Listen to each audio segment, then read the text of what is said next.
كتابه الكريم أعوذ بالله من الشيطان الرجيم وسارعوا إلى مغفرة من ربكم وجنات أرضها السماوات والأرض أعدت للمتقين الذين ينفقون في السراء والضراء والكاظمين الغيظ والعافين عن الناس والله يحب المحسنين Sadaqallahul adzim. Ikhwanul iman rahimakumullah, hadirin jamaah salat duhur Masjid Al-Istiqomah PTDI yang insyaallah dimuliakan Allah. Puji dan syukur kita panjatkan kehadirat Allah Subhanahu wa taala. Sholawat beserta salam senantiasa tercurah kepada Nabi kita Muhammad sallallahu alaihi wasallam, keluarga, sahabatnya, dan insya Allah kepada kita selaku umatnya. Hadirin hadirat yang insya Allah dimuliakan Allah. Allah Subhanahu wa ta'ala menyuruh kita untuk bersegera. Bersegera dengan apa? Bersegera dengan ampunan Allah, bersegera dengan maghfirah Allah, bersegera dengan surganya Allah, yang surga disiapkan untuk orang-orang yang bertakwa, dan surga itu seluas langit-langit dan bumi. Ini juga tertuang di dalam surat Ali Imran ayat 133. Di situ dijelaskan, wasyari'u ila maghfiratin min rabbikum wa jannatin arduhas samawati wal ard uiddat lil muttaqin. Bersegeralah dengan ampunan Allah, bersegeralah dengan maghfirah Allah, bersegeralah dengan surganya Allah yang surga seluas langit-langit dan bumi, uiddat lil muttaqin, disiapkan bagi orang-orang yang bertakwa. Siapa orang-orang bertakwa ini?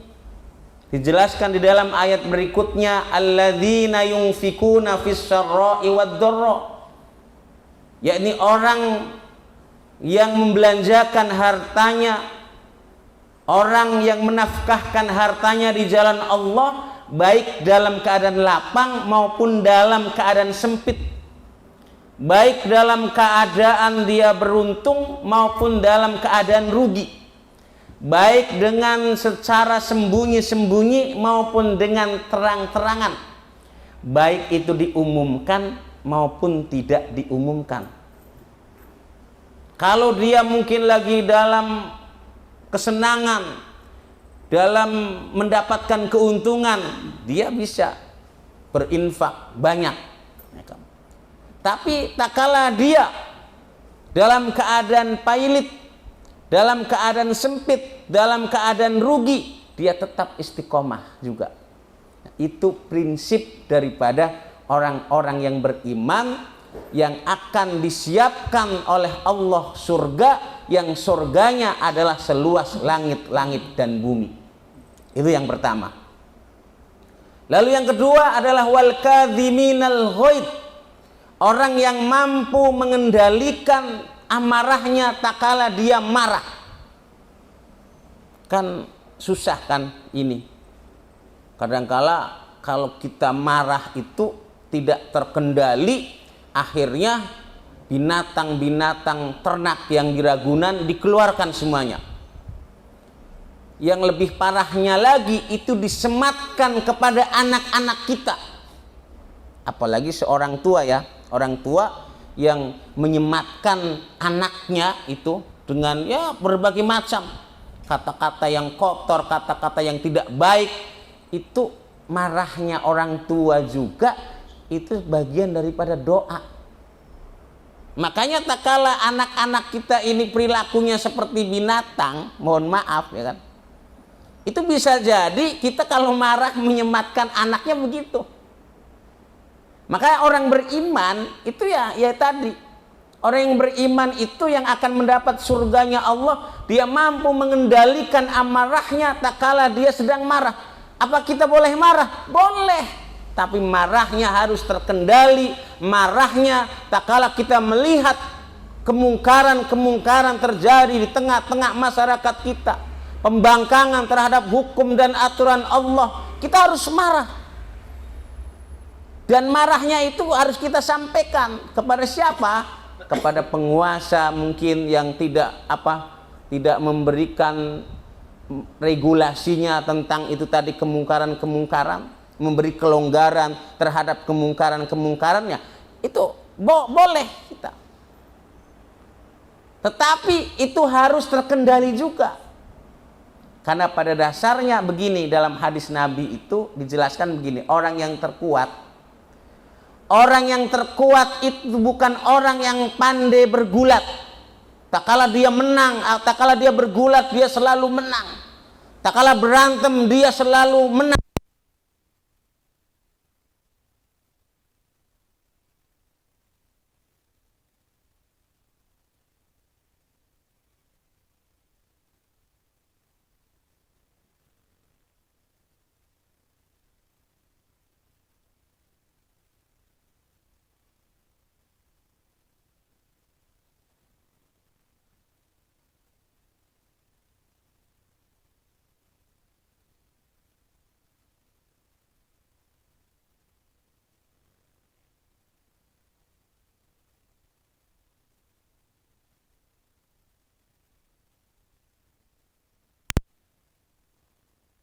Wattaqullah, dengan kita bersabar lalu diikat dengan ketakwaan, orang-orang beriman itu akan beruntung, orang beriman itu akan mendapatkan kemenangan.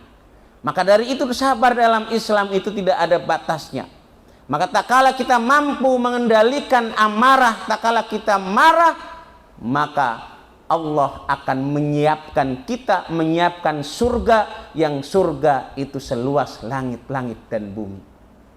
Lalu yang ketiga, wal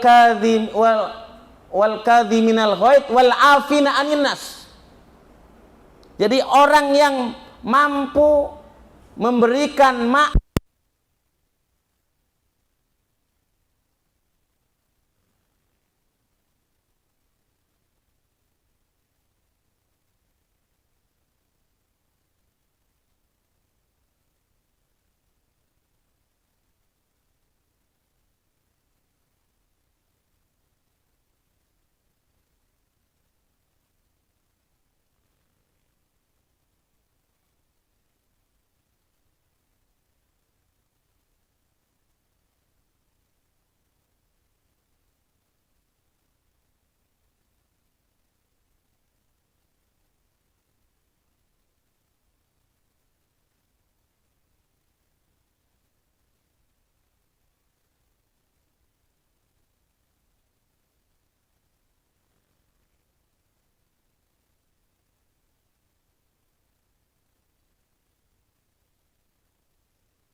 agama ini mohon maaf nih, nggak bisa kompromi juga. Kalau dalam urusan agama harus tegas. Sebagaimana diterangkan di dalam surat Al-Fatah, di situ dijelaskan Muhammadur Rasulullah walladzina ma'ahu asidda'u 'alal kuffar ruhama'u bainahum. Muhammad adalah utusan Allah dan orang-orang yang bersamanya tegas, keras terhadap segala macam bentuk kekafiran, terhadap segala macam bentuk kemunafikan, terhadap segala macam bentuk kezoliman, pembangkangan terhadap hukum dan aturan Allah. Tegas. Ruhama'u bainahum, dan kasih sayang terhadap sesamanya. Itu yang harus catat oleh kita. Jangan dijadikan slogan, ngapa Rasulullah diludahin juga diem aja. Gak begitu. Masa kita baru Al-Quran dibakar, kita marah-marah. Islam didiskreditkan, kita marah-marah. Bukan begitu. Itu diuji responsibilitas kita, kepekaan terhadap Islam, loyalitas kita, al-wala wal baroknya diuji sejauh mana keimanan, keislaman kita tatkala kita mengaku cinta kepada Allah, cinta kepada Rasulullah. Harus itu tadi. Harus tegas. Tapi dengan sesamanya apa? Dengan sesamanya artinya dengan orang-orang yang ruku, sujud, ya kan? Dia harus selalu berkasih sayang. Ini kan kadang-kadang susah banget, ya kan? Justru terkadang sama orang luar Islam yang sudah jelas-jelas, ya kan? Mereka mendiskreditkan Islam, mereka berpeluk-pelukan, bermesraan, ya kan? Hubungannya benar-benar baik betul. Sampai Sampai agamanya juga akan digadekan. Tetapi sama umat Islam, mereka kayaknya benci banget. Pengajian dibubarin. Siapa yang bubarin? Ya orang Islam itu sendiri. Siapa yang menolak hukum Islam? Orang Islam itu sendiri. Mereka fasih baca Qur'annya. Mereka hafal Qur'an. Mereka tahu tafsirnya. Mereka menghafal beribu-ribu hadis. Dan berikut sanadnya, faham mereka.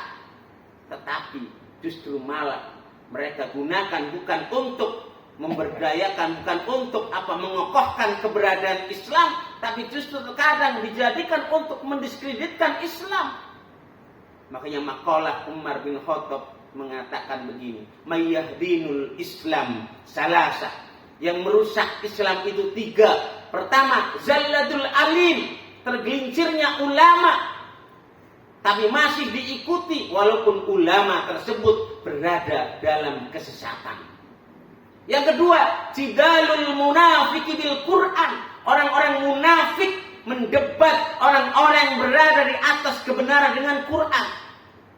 Makanya kita lihat banyak orang berilmu tinggi, dia ahli tafsir, ahli Quran, tapi justru mendebat orang-orang yang berada di atas kebenaran, orang-orang yang mereka berjuang dalam rangka ta'muruna bil ma'ruf wa tanhauna 'anil munkar. Mereka debat itu tadi. Dengan apa? Dengan dalil-dalil. Dengan Al-Quran. Nah, ini yang terjadi sekarang. Terus apa lagi? Hakama a'immatul muzillin. Yang ketiga, bermunculnya penguasa-penguasa yang zolim. Apa itu zolim, Pak? Bapak di rumah punya gelas enggak? Punya? Punya gayung? Punya. Nah, bagaimana kalau gayung itu untuk minum, gelas untuk mandi? Itu zolim. Menempatkan sesuatu tidak pada tempatnya, itu zolim. Nah, kezoliman itu terjadi juga pada diri kita. Mata kita digunakan untuk melihat yang baik-baik. Harusnya itu tidak zolim. Tapi kalau mata kita digunakan untuk yang tidak baik, berarti kita zolim, tidak menempatkan mata pada porsinya. Maka dianjurkan, bahkan diutamakan kita untuk beristighfar. Mulut kita, kata-kata kita, pendengaran kita sampai jiwa, raga kita, hati kita itu harus senantiasa ditempatkan pada porsinya, sehingga kita menjadi orang yang betul-betul mukhlisin lahuddin. Orang-orang yang ikhlas semata-mata mengharap ridho dari Allah, dan di dalam menjalani hidup kita ini tidak menyimpang dari ketentuan-ketentuan yang telah ditentukan oleh Allah. Itu orang yang tidak zalim, itu orang yang adil. Nah, sekarang coba, kan kemarin saya sudah mengkalkulasi di sini rata-rata umur berapa? 45-50. Taruhlah ambil 40 lah. Nah, sekarang selama umur 40 itu, ini penelitian ya, yang separuhnya itu tadi biasanya digunakan untuk tidur. Ya, untuk tidur taruhlah 20 tahun. Berarti masih sisa berapa? 20 tahun lagi kan? 20 tahun lagi itu.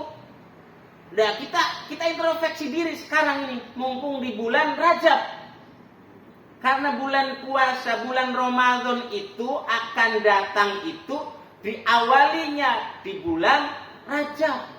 Dan bulan Rajab ini salah satu bulan yang dimuliakan oleh Allah, yang tercantum di dalam Al-Quran 4 bulan itu tadi. Di antaranya yang 3-nya itu berurutan, Dzulqa'dah, Dzulhijjah, terus Muharram, baru yang keempatnya itu Sya'ban. Apa namanya sekarang? Rajab, bukan Sya'ban, Rajab. Itu bulan yang hurum. Artinya kita dijadikan untuk introspeksi diri karena kita mau menghadapi bulan yang amat agung, yakni bulan Ramadan. Maka ada ulama mengatakan minimal sekurang-kurangnya kalau kita Ramadannya tidak sampai, minimal di sini Rajabnya kita telah melakukan berbagai macam persiapan kebaikan-kebaikan, ya kan? Yang dicontohkan dan disunahkan oleh Rasulullah SAW ditingkatkan dan dijadikan untuk apa? Salah tadi untuk mengintrospeksi diri, karena kita terkadang juga berlaku zalim, ya kan? Itu tadi umur kita yang seharusnya 40 tahun sampai 50 tahun digunakan untuk mengabdikan diri kita kepada Allah, lalu banyak tidurnya, separuhnya digunakan untuk tidur. Iya, kalau tidurnya mengikuti contoh Rasulullah itu juga bisa bernilai ibadah, tapi terkadang tidurnya juga asal-asalan. Kan begitu. Nah, maka yang 20 tahun itu tadi berarti kan untuk semuanya. Ya kan, untuk aktivitas ya ibadah, ya belajar, ya. Terkadang kan kita di masjid juga tidur. Terus pulang kerja ke rumah tidur lagi, mau nunggu makanan, hidangan makan, tidur, ya kan? Sampai ketiduran, ya kan. Habis isya tidur lagi, ya kan. Itu taruhlah itu tadi, taruhlah separuhnya. Lalu yang separuh yang 40 tadi, 40 tahun itu digunakan untuk aktivitas. Lalu kita mengintrospeksi diri lagi. Aktivitas ibadahnya kita berapa tahun? Dalam 20 tahun itu tadi. Yang sisa digunakan untuk tidur. Taruhlah 10 tahun, ya kan. Taruhlah 10 tahun, ya kan. Nah, dalam yang 10 tahun ini untuk ibadah, apakah benar-benar ikhlas? Apakah benar-benar mengharap ridho Allah? Apakah benar-benar sesuai dengan tuntunan yang dicontohkan oleh Rasulullah atau tidak? Itu dalam rangka untuk mengkalkulasikan. Sehingga banyak dosa-dosa kita yang kita perbuat. Tapi apa?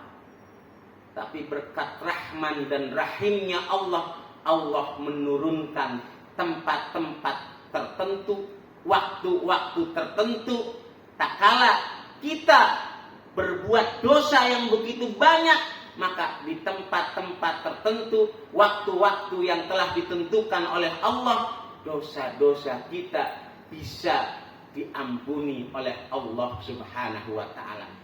Maka dari itu di bulan Rajab ini banyak-banyaklah beristighfar kepada Allah sebagaimana istighfar yang dilakukan oleh Nabi Adam dan Hawa. Apa istighfarnya Nabi Adam dan Hawa? Rabbana dzalamna anfusana wa illam taghfir lana wa tarhamna lanakunanna minal khasirin. Lalu istighfarnya Nabi Yunus bagaimana? La ilaha illa anta subhanak inni kuntu minadz dzalimin. Itu semuanya ada. Orang Rasulullah itu sudah dapat jaminan ampun dari Allah, sudah dapat garansi dari Allah. Itu pun sholatnya paling hebat kalau sholat malam. Tidak ada yang bisa menandingi selain sholat Rasulullah Sallallahu Alaihi Wasallam. Istighfarnya dalam sekali duduk dia 75 kali beristighfar.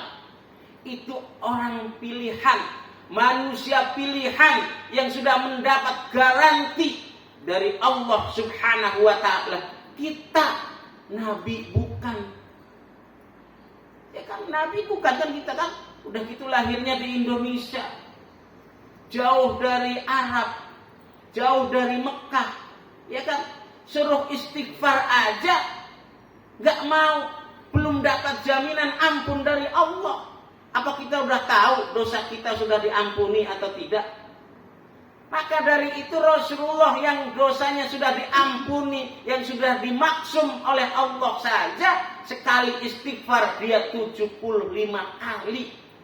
Bahkan ada keterangan lain 100 kali dia beristighfar. Lalu kita umatnya harusnya lebih dalam rangka tazkiyatun nafs. Karena begini, pada prinsipnya ulama mengatakan begini, tidak ada dosa kecil kalau ditumpuk-tumpuk terus. Apa tidak ada, dan juga tidak ada dosa besar kalau diiringi dengan istighfar. Maka banyak-banyaklah beristighfar dalam rangka tazkiyatun nafs, sehingga kita menghadapi bulan Ramadan kita dengan hati yang tenang, hati yang ikhlas, hati yang ceria, sehingga Allah akan memberikan keberkahan dan pertolongan kepada kita semuanya. Billahi fisabilil haq fastabiqul khairat. Assalamualaikum warahmatullahi wabarakatuh.